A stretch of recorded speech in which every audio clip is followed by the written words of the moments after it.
All right, folks, let's talk about Jon Bessent. Jon Bessent is not with us any longer. He was a guitar and amp tech in Austin, Texas. I grew up taking my stuff to him. He taught me everything that I know about pedals and amps and building pedals and building amps. He was a really super great guy and a really dedicated tone guy. Everybody on the internet who's into boutique pedals and stuff knows about these Austone pedals. He made quite a few of them. Some of the people that he made pedals for, or you've heard of, people who bought his fuzz pedals. You know, Mike Campbell from Tom Petty and the Heartbreakers, Billy Gibbons of ZZ Top, obviously, Tim Kerr from the Big Boys and Monkey Wrench and Bad Mother Goose and all of the bands that Tim Kerr has been in, Chris Poland from Megadeth,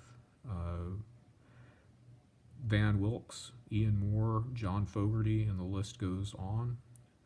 He made quite a few different pedals that are pretty great, pretty well known, and fetch some commanding prices on the web. They're becoming rarer and rarer. I've got, I don't know, I've got a bunch of them. I've got some Fuzz Nuts pedals, and I've got the Millennium Overdrive, and I've got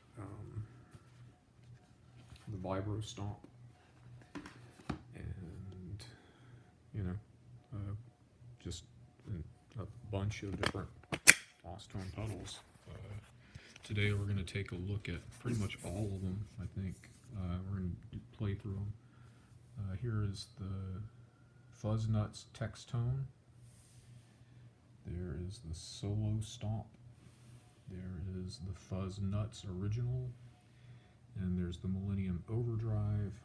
And then there is, here we go, the big honkin' Vibra Stomp, which is a, anyway, I'll get into it. That's a vibrato pedal. That is Overdrive, Millennium Overdrive. That's a fuzz pedal. That is a clean boost pedal, and it's not really clean, it's very warm. And then Fuzz Nuts is another fuzz pedal. So, I think that there is one thing I do want to point out, and if you want to know more about these pedals, the original website is down, but I'm going to show you how to do this. What you can do is you can go to the Wayback Machine. If you hear about Austone pedal and you want to find out more about it, go to the Wayback Machine. Where's it at? I had it set up on here. Hold on. Okay, so for one thing, write this down. This is how the name of the website is spelled. I don't know if you can see that. It's www.austone-electronics.com. And then if you go into the Wayback Machine, search for Wayback Machine, then go to this website, and then type in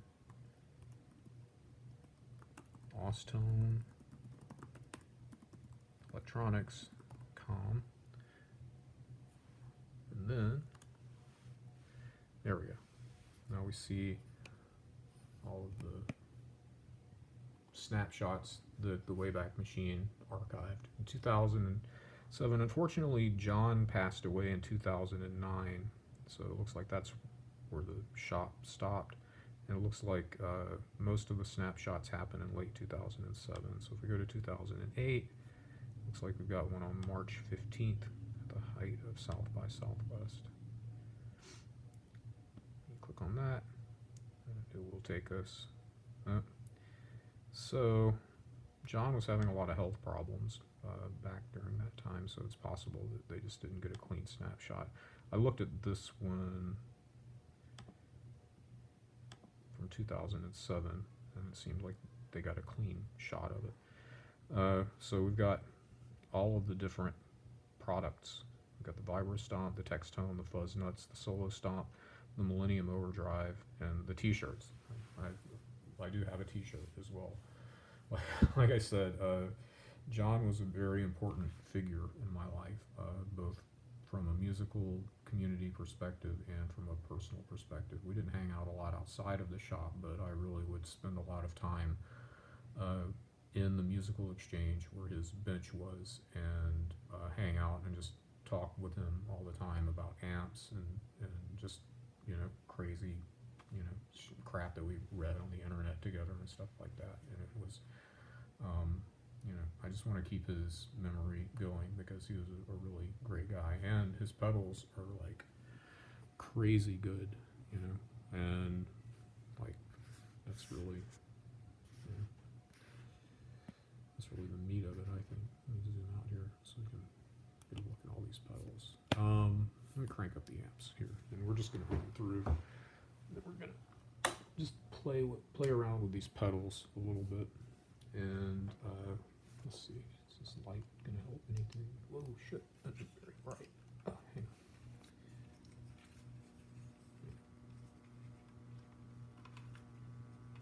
Okay.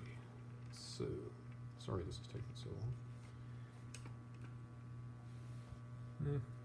That light's not really doing much for me. Hang on. Turn it down a little bit. I just want a little bit of extra light because I'm going to be showing some stuff. I'm going to be playing this Strat here. This is just it's an interesting Strat. It's a Squire. However,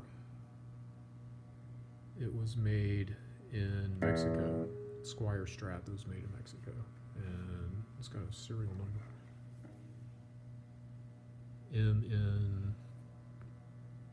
So made in '97, I believe. So it's just a stock Mexican Stratocaster, pretty much, with a Squire badge on it. So this is Austin. I live in Austin, Texas. So I got to play that chord.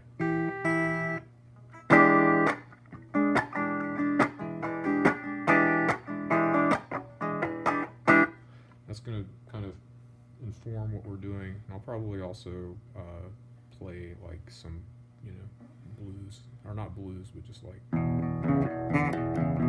rock and roll kind of stuff.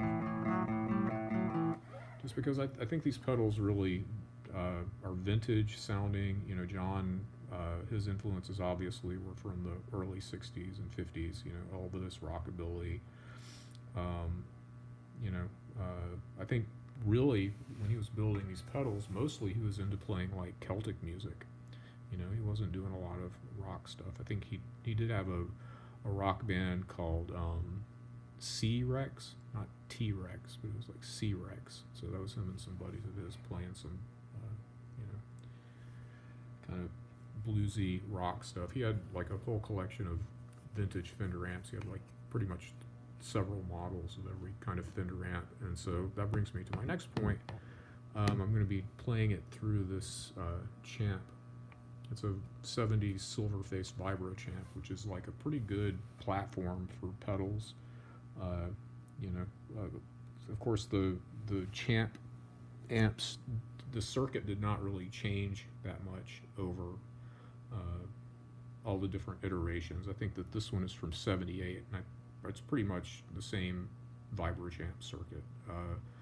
I've played a few like blackface Vibra Champs that just like put this one in the dust, so I don't know what the exact difference is, but I like this amp. It's warm sounding. It's pretty nice. And honestly, Jon designed all of his pedals to be played with Fender amps. He was a Fender guy. Like, Fender was the amp. You could do anything and everything with a Fender. So all these pedals, I'm sure, like, I've used the Fuzz Nuts Textone pedal. I've used it as a bass player. I've used it with my Marshall. I've used it with PV amps.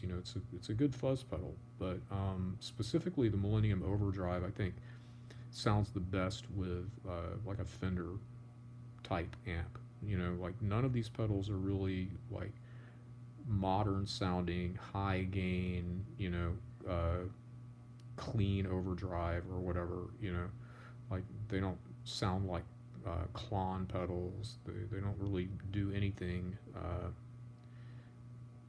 that you would expect, you know, like you know, how many different ways can you make a fuzz pedal? The fuzz on these two is like very usable, doesn't have a lot of extra racket or noise, and I'll go into that with each one of the originals. And I'll just show you this other amp that I'm playing, which is basically like this homebrew amp that my friend gave me, that this guy in Cedar Park was just making all of these amps out of random stereos and stuff like that. Like this isn't some kind of radio housing or whatever. And I just got it turned on. So the difference in the amps is like, you know, this is without the champ. Okay, and then this is with the champ. I should probably just do it with the champ, but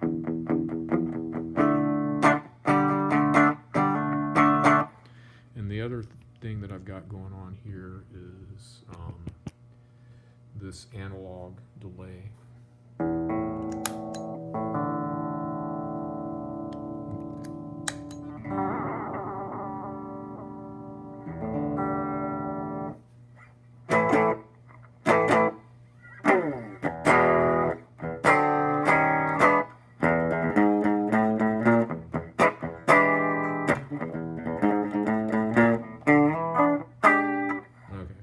Picture of what it sounds like. I'm just going to play on the bridge pickup, and I'm just going to do like an audit of these different pedals. And basically, you know, I got them all set at 12 o'clock.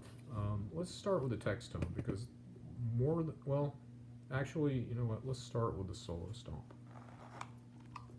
because this is like, you'll probably find more text tones than solo stomps. You know, they'll come up more frequently. I don't think anybody's like really dumping these things. I have on Reverb and eBay and Craigslist, I've got all these searches saved. So anytime an Austone product pops up, it sends me an email.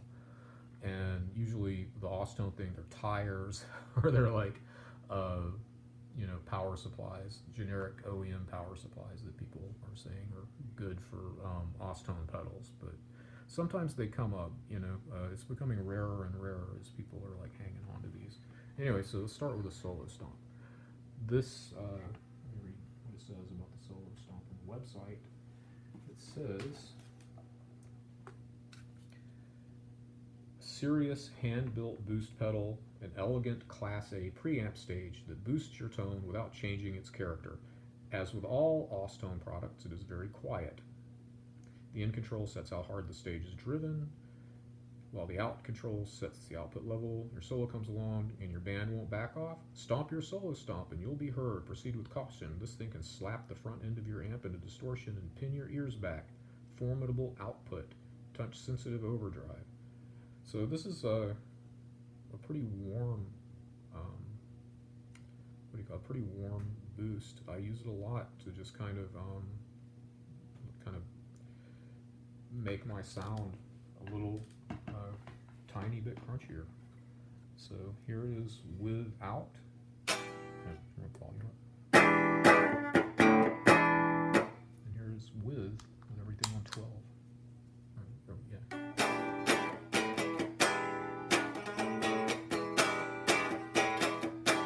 So that sounds a little bit different. Let's just turn up the output a little bit to match my non-effects level.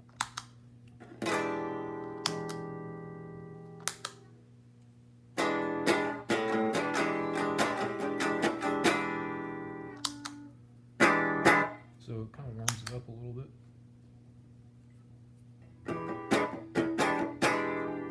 And turn up the input a little bit.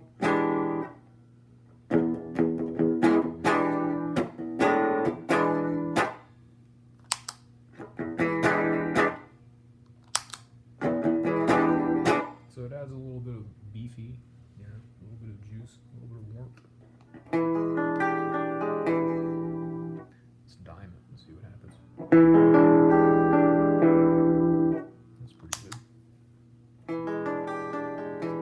that's without anything. And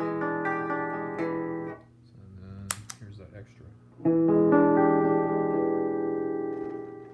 So, that sounds cool.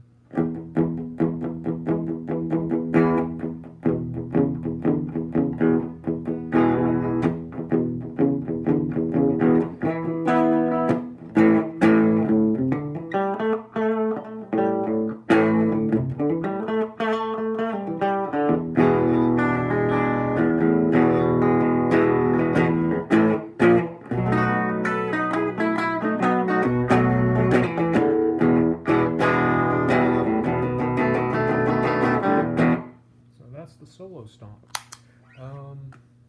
Yeah, let's go ahead and do this real quick. Guitar, let's just unplug. There we go. I just want to take this off. And there's a screwdriver. I knew I had it right in my hand. Oh, here it is. And this is kind of why I wanted to have the light. So, I just want to look at the inside of this guy. Let's take the screws out. I wish my recorder had like a pause button, so I could just pause and not have you sit through all this, but, you know, good things take time, you know, and so we'll just spend this time together unloosening these screws. Just a side about these cases. These are aluminum Hammond style cases, and if you look at the website, there's the story about how they came to be polished aluminum. You know, they're rough aluminum, and then like they just polished them by hand with some kind of like, you know, buffing machine or something like that. And so every one of these is done by hand. Every hole is drilled by hand. You know, in the front, everything is just done by hand. So here we go. So this is number 45. All these are dated and signed and numbered by Jon. He's really an artist. Here's his signature. 11 years ago. I'm sorry, 21 years ago. Shit. Oh my God, time fucking flies. Okay, so here's the build on the inside. And let me see if I can get a better. Yeah, there we go. It's a little bit better. You know, as far as I know, he didn't do any weird like Howard Dumble-esque kind of shit where, you know, you like put goop on there. You know, what I do see is judicious use of shrink wrapping. There we go. That's a good shot. Sturdy solders on the back of the pots. Some strain relief for like the yellow wires. You know, everything's very orderly, and the cables are routed in a logical fashion. There's my HEB brand battery. I like using cheap 9-volt batteries. But actually, I'm running this thing off of the power supply too. So anyway, so there's a boost, and like I said, it doesn't look like there's any crazy stuff. I guess he did, looks like he did hit that transistor with some, you know, nail polish. Maybe just to keep his secret, but you know, let's get some. You can figure out what kind of thing he used. He liked JFETs a lot. That might be a JFET. Not that I know. Not that anybody told me. I know that some people know, but they're not telling. Anyway, so that's what the inside of number 45 Solo Stomp looks like. And I'm putting these. I think I'm going to pull up the list of Jonisms. Jon just had all these catchphrases that he would always say, and then everybody just got to know them, and then they compiled a list of the things that he used to say. And I don't know. He was just a cool guy to hang out with, you know. He was always like very generous with his time, and I remember his wife Merlin would she would come to work with him a lot. She was a jeweler, And actually, she did a lot of the lead prep on these components. One thing that John paid particular attention to was lead dress on all the components. So they would test all of the capacitors and all of the transistors, and just everything got tested before it was assembled. Like every part was gone over to make sure that it was in spec for the design. And Merlin, with her manual dexterity, was in charge of making sure that all the little legs of like the transistors were in the right configuration. Lead dress is important to reduce RF signals and to keep extra capacitance out of the circuit. You want to keep your leads as short as possible. In order to do that for the design, you have to do it the same way every time to get consistency. Like if you have like one weird wire that's just like sticking out, that can be the source of all your radio buzz. And I know that the regular the original Fuzz Nuts did not have as much work done to the design to reject RF signals. So occasionally I do get like AM radio stations on this, but that's just part of having a fuzz pedal. The Fuzz Nuts text tone had extra measures in place to prevent unwanted radio frequencies. So this is the back of the Fuzz Nuts. This is Fuzz Nuts number 56. And this is back when he lived on Trevino Drive, and when he would actually put his, home address on the label of the pedal. And I think they grew out of that because they didn't want to like attract an undue like amount of attention to where it was that they actually lived. Because you got to remember, he started building these in like 1996 or 1997, and that was before the internet became so powerful. So obviously you want to protect your privacy because of how easy it is to access. So here's 12/28.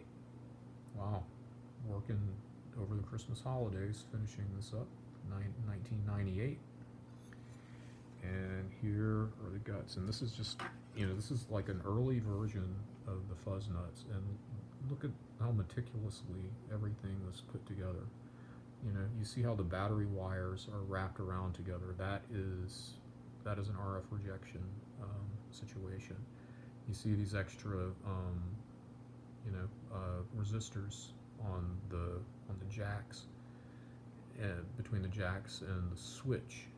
That's to reduce like popping, like the electrical pop when you turn the switch on. This light is not really making my life a lot better, a little bit. Okay. So, a lot of attention to detail. This is all perf board. This isn't done with a PC board that was like made in China or whatever. This is all by hand. So there's one of our transistors for the fuzz. These are germanium transistors, obviously. These are germanium transistor fuzz. And it doesn't look like there's a whole lot of painting over these guys. Wish this was a better focus. Let me see something. Maybe I can improve this. Is that better? Well, they're bent over like that, and I'm not going to unbend them. And whoever buys this off of me later, whoever inherits it when I die, they can unbend those if they want to figure out what's going on there. What kind of battery do I have in here? It is a Sunbeam 9-volt battery. I use the cheapest fucking batteries I can find. This one does not have a 9-volt jack, and it does not have the tone control. So that's our Fuzz Nuts pedal. So my light back over here, and let me move this where you have something to look at while I'm yammering. No, I'm going to pull that thing up. Hang on a second.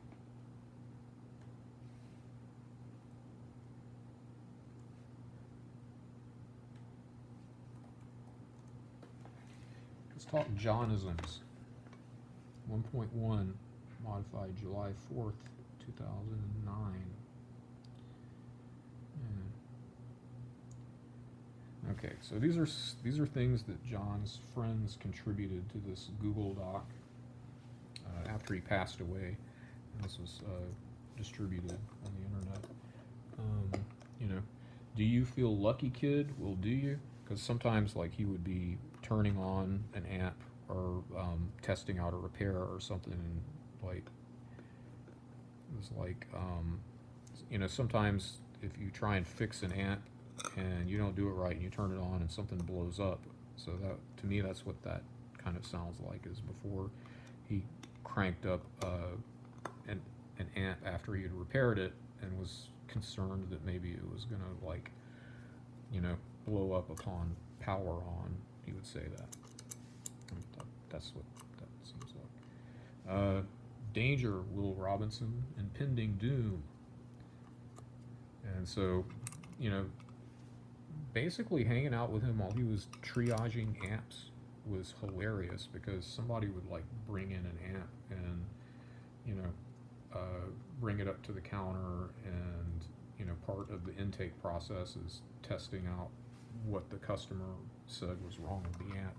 And so Jon was just, like, super entertaining whenever he did that stuff. And he had just all these catchphrases, like going to take your amp to him was like a lesson. It was like a TV show or an entertaining, like, movie or something that you were part of. It was just really fucking amazing how he interacted with people. And I never actually, you know, I've heard this a lot about a lot of other amp techs in Austin, which is like, I took my amp to that son of a bitch and he didn't fix it and da-da-da-da-da-da-da-da, and charged me all this money. Like, you know, even without people knowing, you know, that I was a huge fan of Jon's, like, nobody's ever said to me, like, I took my amp to Jon and he, like, had it like 3 or 4 times in a row and never fixed anything and charged me hundreds of dollars. It was never, I just never heard those stories, you know. I'm sure that they exist out there, but the guy was just meticulous, you know. Okay. He knew what he was doing. He knew the math behind it. He studied electronics. He wasn't just a technician. He was almost like an electrical engineer.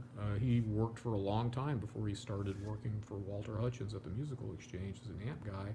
He worked as a contractor for NORAD, designing power supplies or building power supplies for, like, missile systems. So he was working for, like, the Department of Defense here in Austin as a contractor for a long time before he started building pedals. So, like, when people talk about mil-spec and pedals, like, all of Jon's pedals are pretty much mil-spec.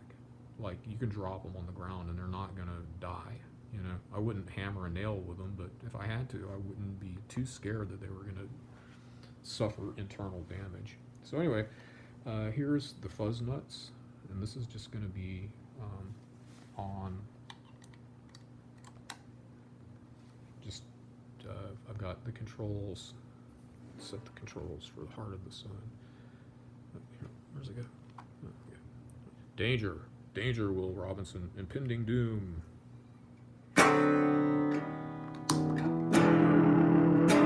Very warm.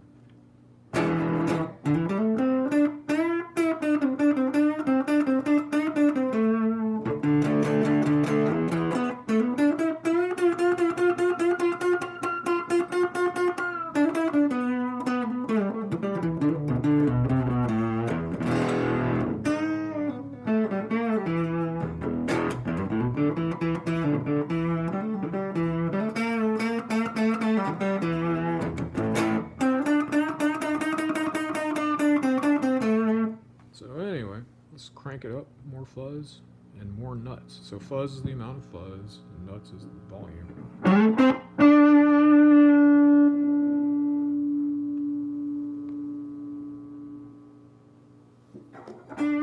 And I do have neighbors.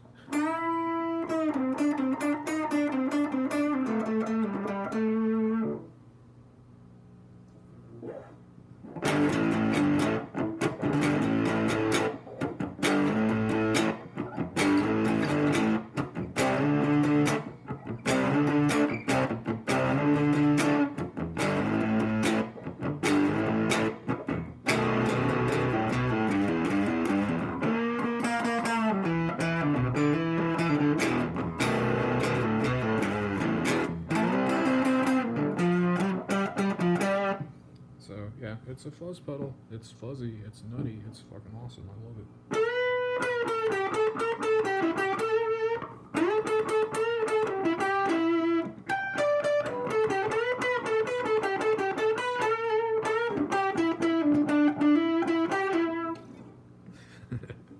You know, and the funny thing is, I don't normally play a lot of like Hendrix kind of shit, or you know, that like greasy, fucking, you know, wailing lead shit. But I just feel so good to play it with this pedal on a Strat. It's great. I love it.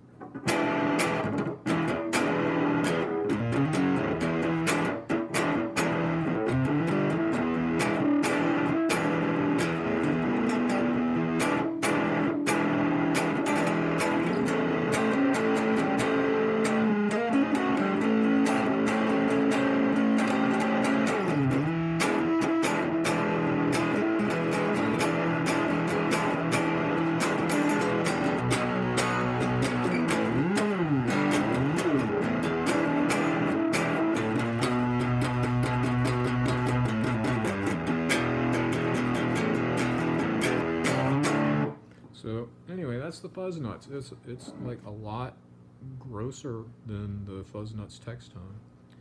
Let's actually do that. Let's while I've got him out here, I'll take apart the text tone in a minute. Let me just move this thing around. Okay, so here's the Fuzz Nuts. There's the text tone. Gain staging aside, let's see.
What's the point of playing a Strat if you don't wank, is all I'm saying.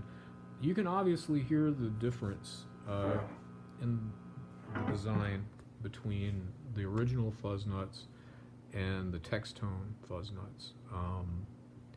This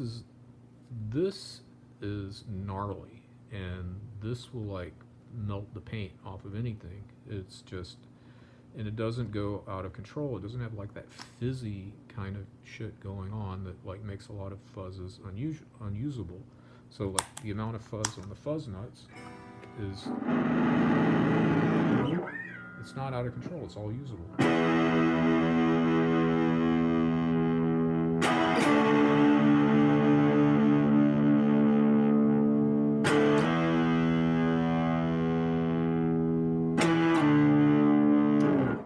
You know, like the whole range.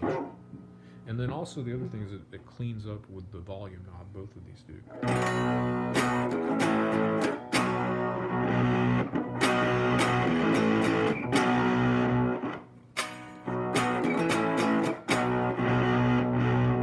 You know, my dirty pots aside. The other thing about the original Fuzz Nuts is that it does not have a jack for a power supply, and it does not have an LED to let you know that it's on. You just have to listen if you want to hear if your fuzz pedal's on or not. Okay, so text tone also cleans up with the volume.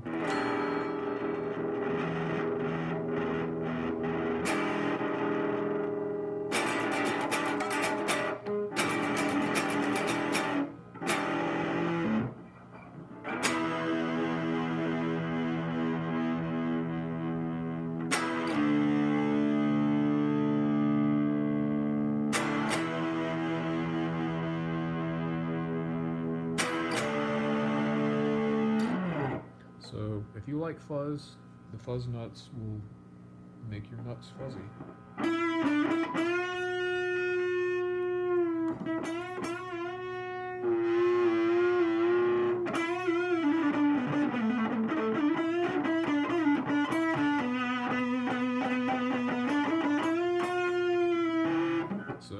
It's very fuzzy. It's very nutty.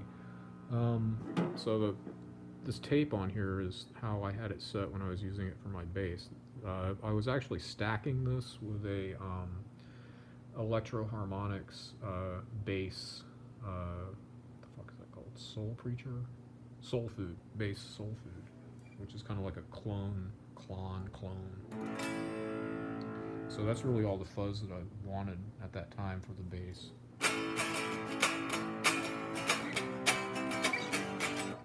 So what happens if we stack these, and then I'm going to move on.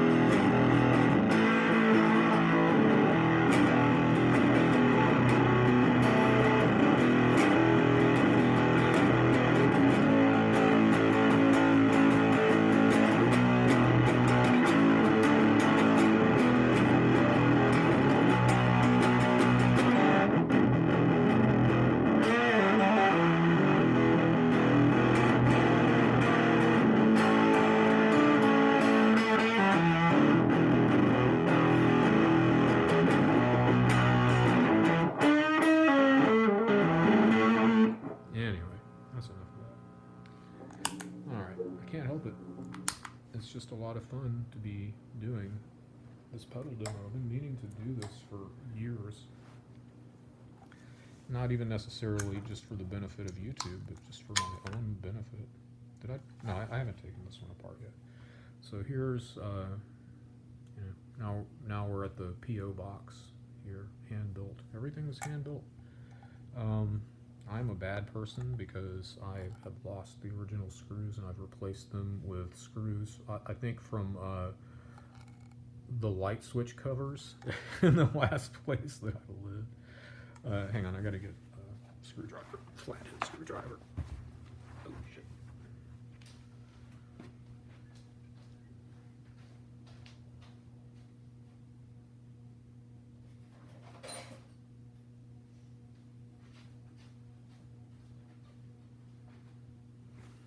See if there's an appropriate Jonism for what I'm doing right now. Okay.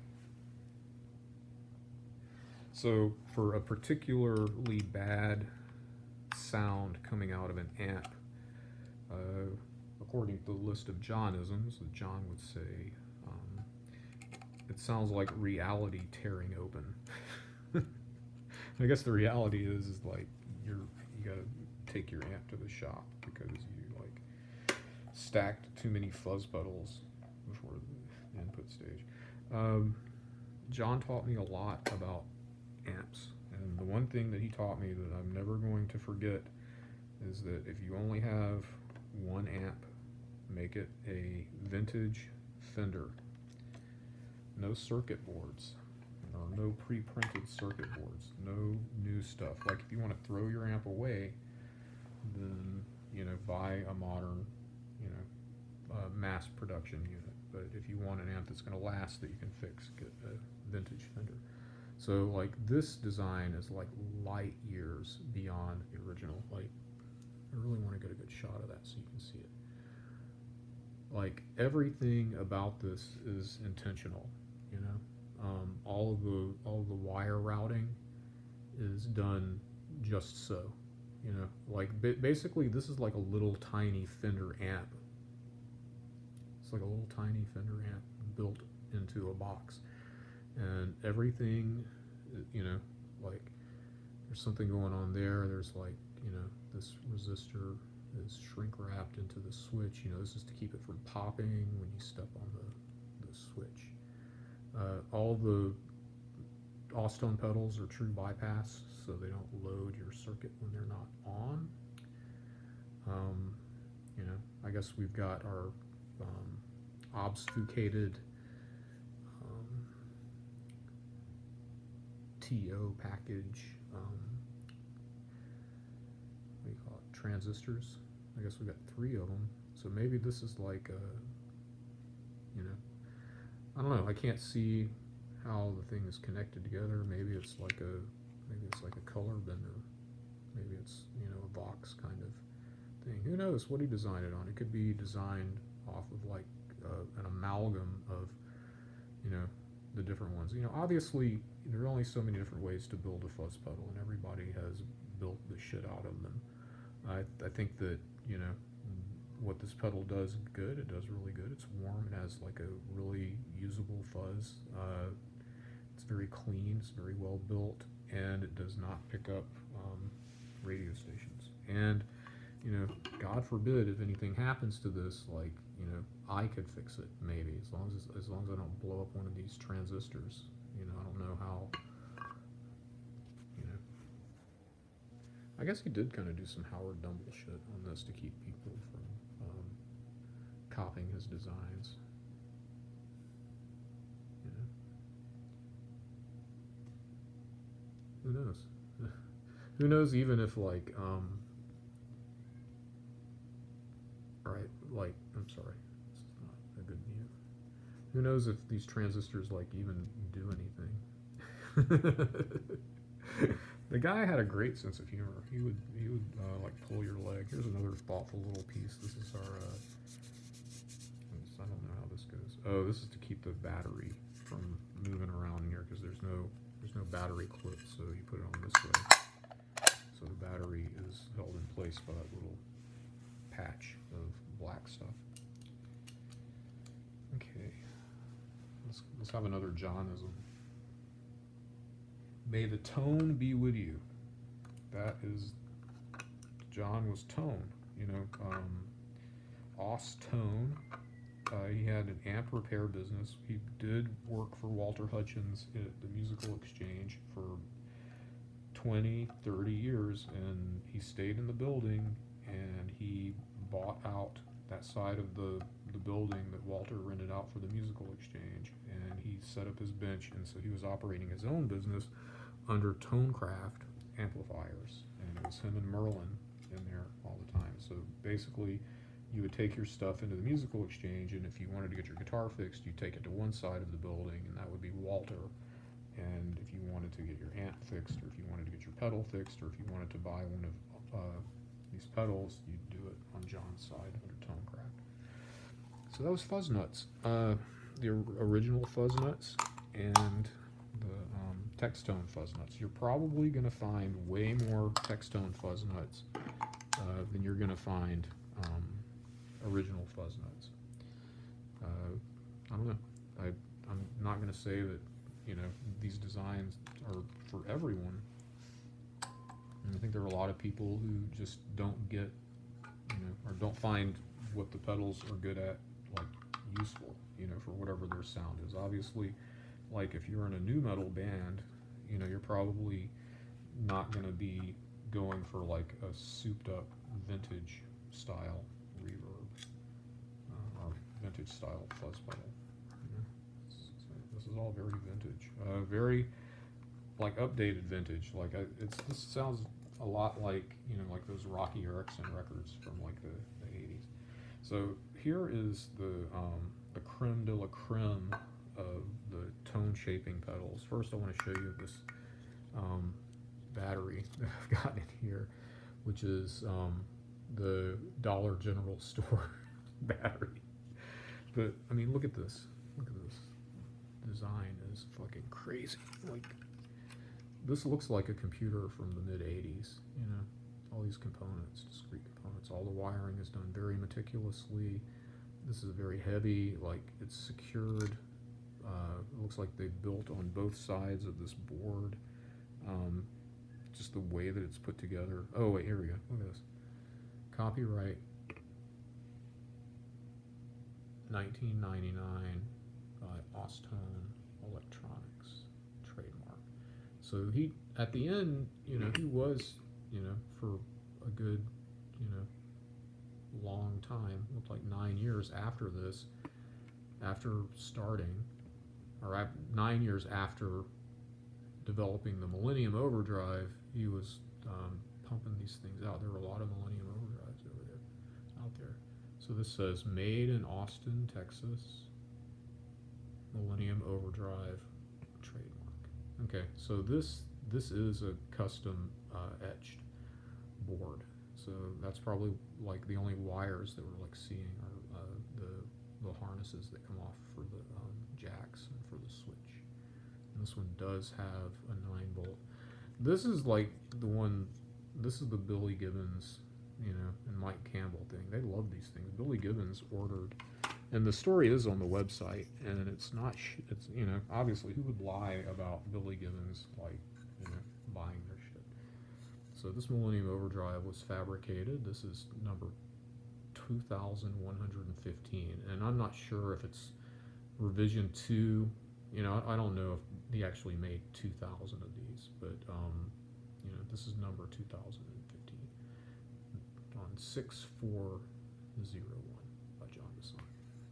And again, here's our little pad to keep the battery in place. And then, thoughtfully, there's some black felt underneath here, so like the battery's not just like running around fucking loose and like causing havoc with the wiring in here. So I gotta lay it down flat like that. There. Does that go back together? Yeah, that's how it goes. All right, so let's may the tone be with you. That was the last Jon, isn't it? It's not worth having if it ain't got no verb. So Jon was very adamant about having a reverb tank in your amp. So again, that's the Fender thing, because this actually to me sounds like kind of like a slight against Marshall, because I don't think there are very many Marshalls that have reverbs. Jon did not like Marshalls. Jon, he worked on them. He was the person that basically explained to me how a Marshall is just a bassman that isn't built right.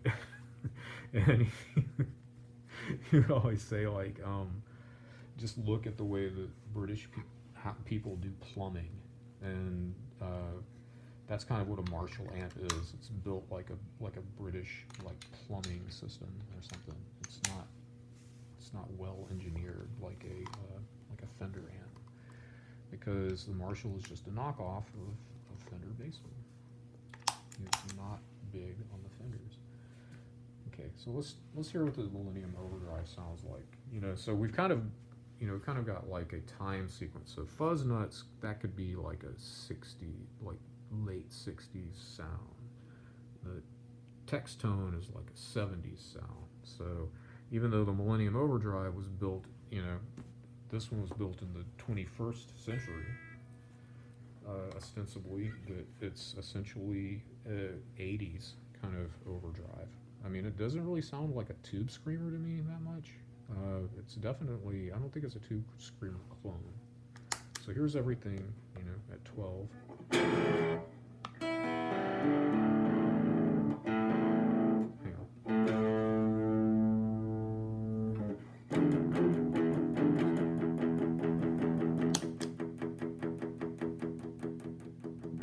This is pretty much everything you want out of an overdrive.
overdriven, tame, really good.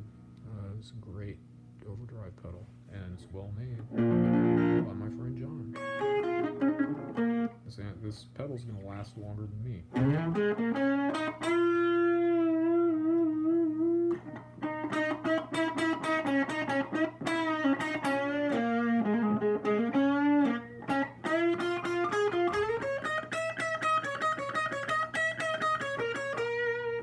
Okay, so the solo stomp with the Millennium Overdrive.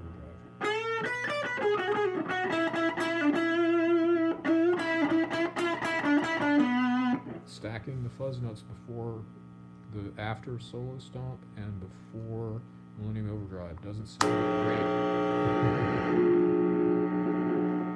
A little too much going on there.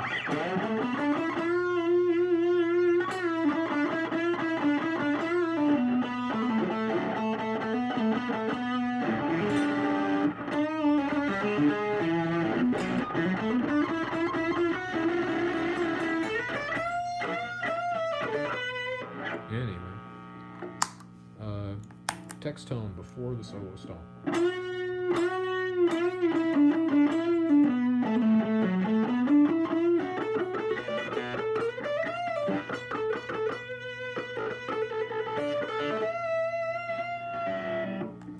Okay, so those are the overdrive pedals. I should do the Vibra Stomp and try and keep this under an hour. Apparently I'm just turning into an old dude who likes talking about guitar stuff for hours on end on the internet. Didn't think that was going to happen. I didn't even know that was a thing when I was 18. Let's see. Let's turn that down. Let's disassemble the Vibra Stomp so you can see what it looks like on the inside. And let's do another Jonism while I'm getting that ready.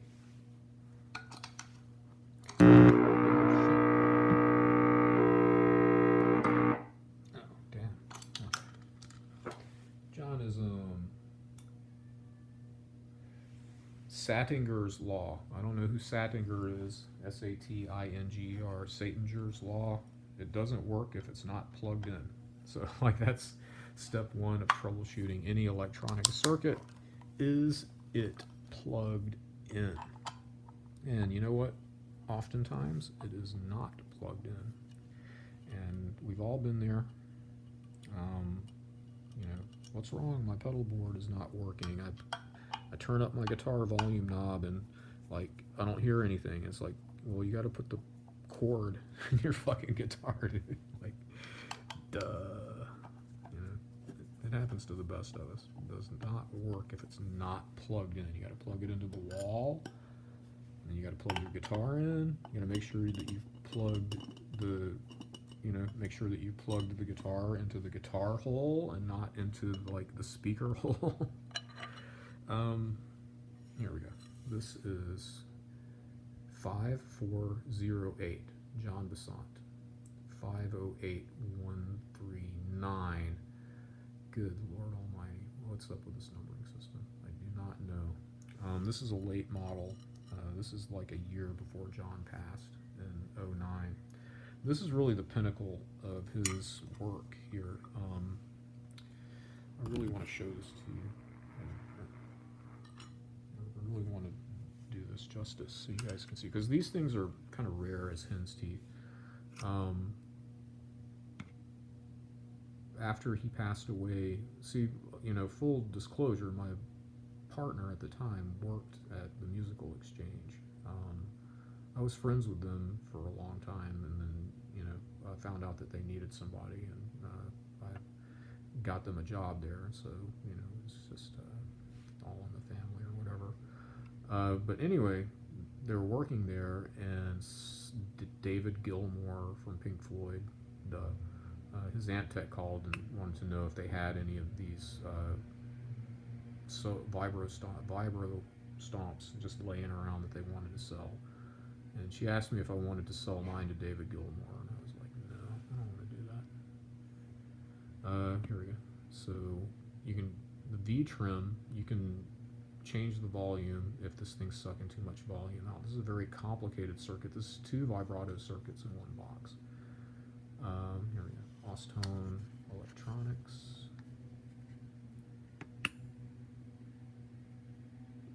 Trademark. But so yeah, copyright 2001. Vibra Stomp, handmade in Austone, Texas. And like, this has got like these spacers in here, and these are what hold the circuit board in place. And you know, I have never actually like pulled these things out, nor do I want to. It's very, very securely set in place, and I don't want to mess with it. I just do want to point out some features on here.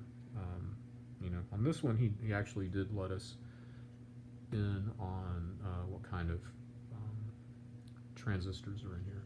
But these guys, these are called surf bugs. These are the opto isolators that make the vibrato work. And there are two kinds of vibrato on this. There is a Fender style tremolo, and you can switch to a magnetone style vibrato. I love the vibrato sound. This is very watery and very soft and very seductive. And then tremolo, this is a very soft edged tremolo. It does not sound harsh at all. And I'll do all this stuff in the demo. So here's the speed, and then there's an extra speed range. So it'll either go like really fast or really slow relatively, and then you control that with this knob. You can daisy chain your pedals off of this, so you can plug your adapter in, and then you can daisy chain another adapter to the next pedal. None of the other pedals have the adapter daisy chain. And then also we can feed 2 amplifiers with this output. And lastly, this was at Music Makers, $489.99 on sale for $395. Music Makers is out of business. You know, everything, Musical Exchange is out of business. Everything that I remember in Austone is out of business. So maybe that's just part of this whole like thing of being like an old guy who just goes on YouTube and rants about like people that he used to know and places that he used to go, stuff that he used to do. But anyway, that's the inside of the Vibra Stomp, hand built in Austone, Texas by Austone Electronics. And again, if you want to go to the Wayback Machine, there's the address, there's the website address, www.austone-electronics.com. Go to the Wayback Machine and visit the time capsule of the website. A very unpretentious website. Okay, so we remember Sattinger's law, that it won't work if it's not plugged in. Well, there's Bessent's corollary, which states that it also won't work if it's not turned on.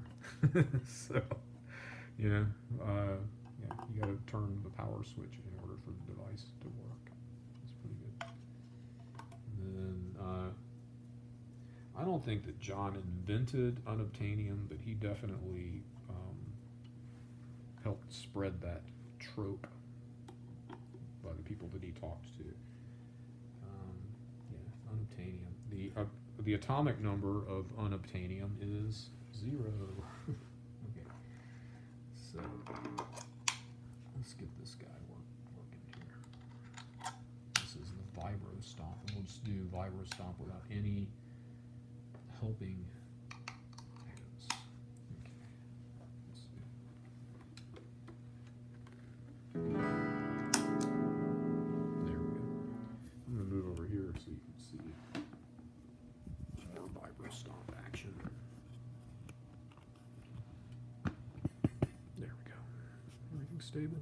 This is the worst like setup, video setup. I'm sorry about that. All right, we're at 1 hour and 1 minute.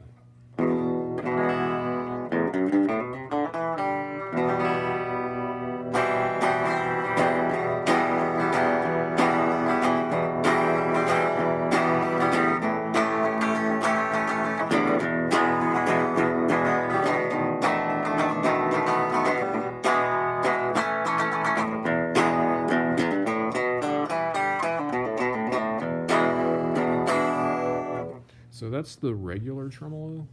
That's on this side. This is a Fender style tremolo.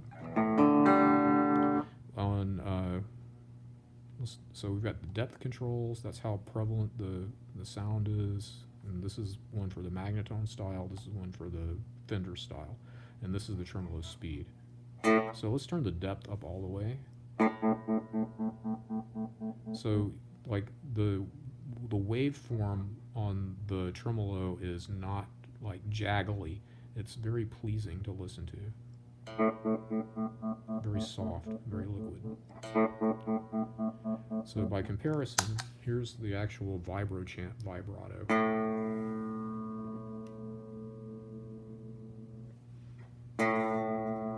See? I would say that the vibrato on the Vibra Stomp is a lot stronger than the vibrato on the Vibra Champ.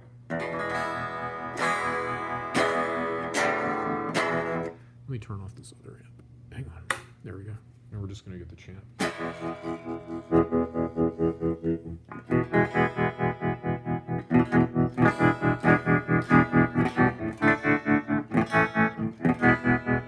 So that's the actual amp, and then here's the pedal.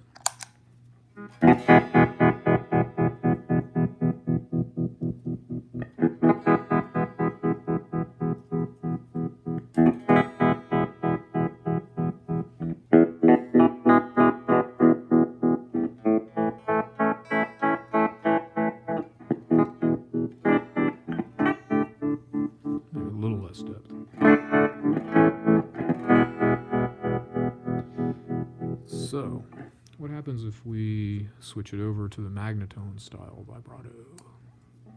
Oh my god, it's so good.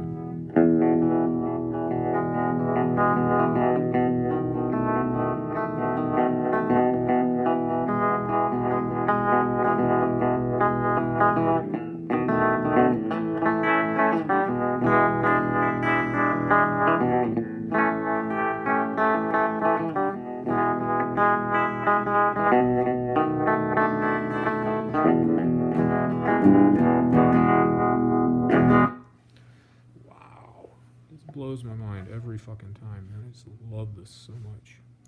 All right, so 1:04, 1 minute, 1 hour and 4 minutes. That's a long video.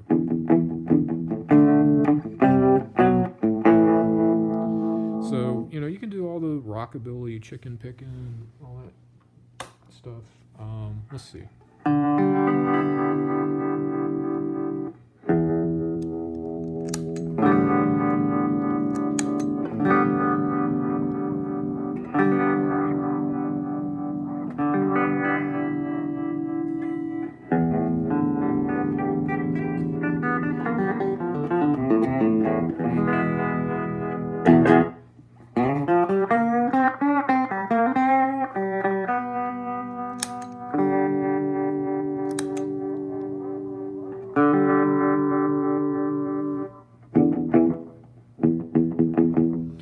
So yeah, all the chicken picking kind of stuff, you know, rockabilly, you know.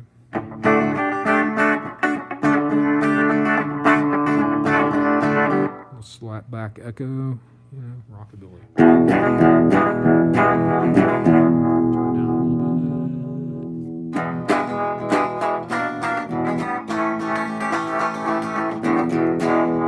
But I also use this Magnetone style vibrato for some crazy new rock sounding stuff, you know.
everything on, all of them on at the same time. It's gonna be so fucking loud. Hang on. Too loud? Too loud? Alright, here, try that. Everything on.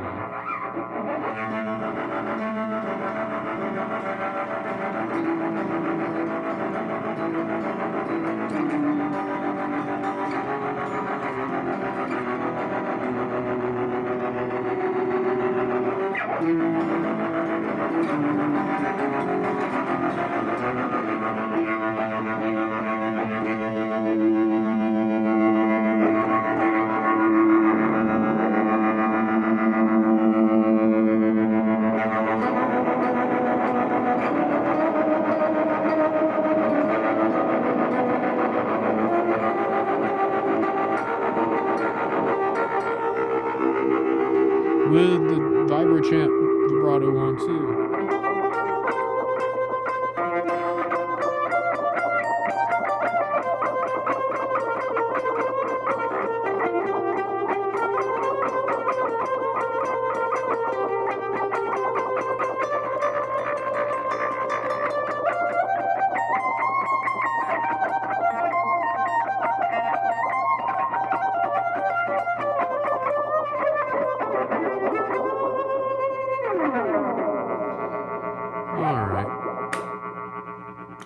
That's enough. I really appreciate you guys sitting with me and going over all the stuff about Jon. He was a really good guy. He was a really good friend. Listen, great pedals. Last thing, when something drops out of your hand, gravity surge. That's the last Jonism.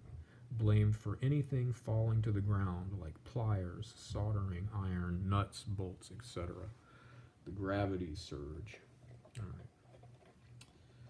I hope you enjoyed this. Yeah, that's it. May the tone be with you.